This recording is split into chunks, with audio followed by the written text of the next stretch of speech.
It was late July when the Miller family decided to spend a long weekend in the Adirondack Mountains of upstate New York. The plan was simple: escape the noise of the city, breathe the pine-filled air, and enjoy a few peaceful nights in a rustic wooden cabin deep in the woods. For the first 2 days, everything went as expected. The trails were beautiful, the lake was calm, and the little cabin they had rented, surrounded by towering trees, felt like something out of a postcard. But on the third night, something changed. By 9:30 p.m., the forest outside was eerily silent. Not a single cricket chirped, and even the wind seemed to have died. The Millers, James, his wife Linda, their teenage son Evan, and his younger sister Claire sat in the living room playing cards by lantern light. The nearest neighbor was more than half a mile away, and there was no cell service this deep in the mountains. As the night grew darker, a low, distant rustling began somewhere in the woods. At first, James dismissed it as deer, but Linda noticed something strange. The sound wasn't moving away or across the property. It circled. By 11:15 p.m., everyone had gone to bed. The cabin creaked in the gentle night breeze, and the wood stove crackled faintly. But at exactly 2:08 a.m., Linda was startled awake by a sound she would never forget. A slow, deliberate tapping on the cabin window right next to their bed. Tap, tap, tap. 3 sharp knocks spaced evenly apart, like someone or something was signaling. At first, she thought it was a branch swaying in the wind, but when she opened her eyes, she realized 2 terrifying things. The wind had completely stopped, and the bedroom window was on the second floor. She grabbed James's arm and whispered, "Do you hear that?" He nodded slowly. Together, they listened. After a few seconds of silence, the tapping started again, louder this time, more insistent. James quietly slipped out of bed, careful not to wake the kids, and crept toward the window. But just as he reached for the curtain, the sound stopped. Holding his breath, he pulled the fabric aside. Nothing. Just endless blackness. Thick woods, and a faint reflection of his own pale face. Relieved but uneasy, they lay back down, hoping it was just an animal. But then, from somewhere downstairs, came another sound: 3 taps on the living room window. Tap _tap _tap. Slow, deliberate, measured. This time, there was no mistaking it. Someone or something was circling the cabin. James grabbed the flashlight from the nightstand and motioned for Linda to stay quiet. He crept down the wooden staircase, each step groaning beneath his weight. As he reached the bottom, he froze.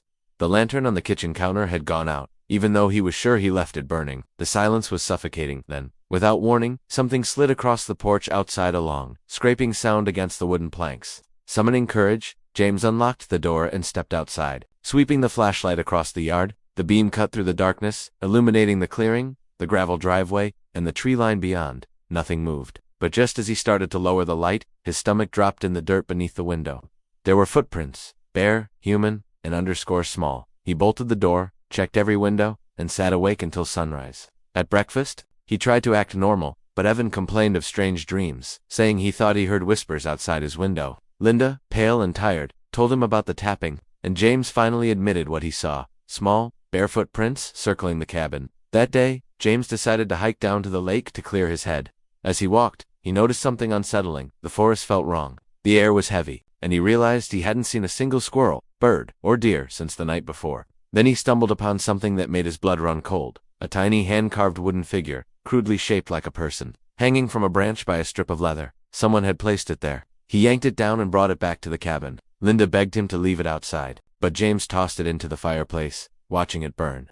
That night, though, at almost the exact same time, 2:00 a.m., the tapping came again. Tap _tap _tap, but this time, there was no hesitation, no circling, no drawn-out suspense. Instead, all the windows of the cabin rattled at once like dozens of fists pounding on the glass from every side. Claire woke up screaming. Evan shouted from upstairs, and James grabbed his rifle, shouting for everyone to get down. Then, just as suddenly as it started, the pounding stopped. The forest outside was silent again, but the air inside the cabin felt _electric. Linda swore she could hear breathing just beyond the glass. But when James shone the flashlight, the windows were empty.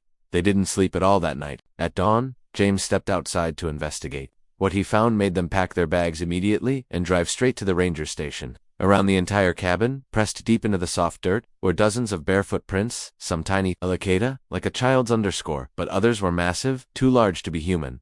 When James showed the rangers, one of them went pale. He said, almost under his breath, "You shouldn't stay up here after dark. There have been reports like this for decades." When asked what he meant, the ranger hesitated, then shook his head. "Some say the old tribes warned about forest watchers, things that live between the trees, that don't like outsiders staying after nightfall. If you hear tapping again you run." The Millers cut their trip short and left the mountains immediately. They never went back to that cabin. But Linda says she still wakes up some nights at 2:08 a.m., convinced she hears faint tapping on the window. And here's the part that unsettles her the most. When they checked out, the owner of the cabin asked, casually, if they had seen anything strange. When James told him about the footprints, the owner paused, gave a slow, knowing smile, and said,